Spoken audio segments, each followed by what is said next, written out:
this last 8 months have shown us how crucial is technology if it's used correctly and in a proper way. So we've seen it all starting from something as primitive as chatbots that then have been developed into proper data collection system from the citizens of Ukraine who spot something, who see someone, who hear something, and they just download some geolocal data in those chatbots. They send it to the security service, to the police department, whatsoever, and then it gets transferred to the government, and ending up with the systems that allow us to carry on with public procurements regardless the war, carry on with scrutinization of contracts and so on and so forth. So in a way, like digital and cyber allowed us to be very flexible and mobile during this war, and helped us a lot in being more sustainable, and therefore I would say this is our competitive advantage in this war.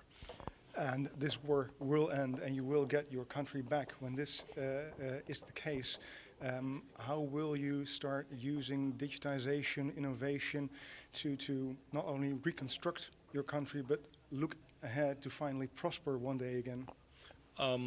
I would say that technology, in my opinion, is pivotal to not just rebuilding and reconstructing Ukraine, but to revising Ukraine and our country as a whole. So the problem is that we have been falling dramatically in terms of the economy, more than 36% of the GDP, so like terrible, horrendous, absolutely kind of downfall. And to recover from that, we would need to grow at least twice as fast as we have been falling. And you can do that only if you adopt the digital and technology decisions in government. So the idea I'm trying to push forward is the idea of a fast state. So once the war is over, and during the war as well, Ukraine needs to become one of the fastest states that there is there in order to recover as fast as possible, at least twice as fast as it's been falling. To do that, a fast state probably can exist in a cashless economy. A lot of place there for tech, for IT.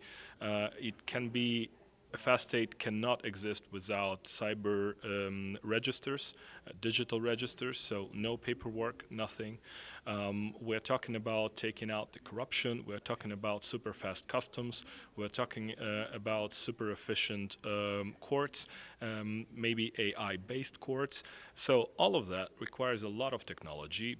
When you look at what you can take away from this summit, what would be the most important elements to help you? So what I'm looking at is, as I said, velocity. Any startups, any ideas, any kind of initiatives that are accelerating the operation of the government, of some government structures, of some government initiatives, make it become faster in specific fields, because for us, speed is paramount again. Something that is, I would say, more embracing, more inclusive in a way, because what we understood in this 8 months is that the government should find a way to monitor 24/7 the concepts, the ideas, and the proposal from the civil society, from private business that is out there, and people have already developed it, and usually they are already using it, but for some reasons the government is hesitant to adopt it. And that is a bad thing, because they're losing time, they're losing money, and they're losing opportunities.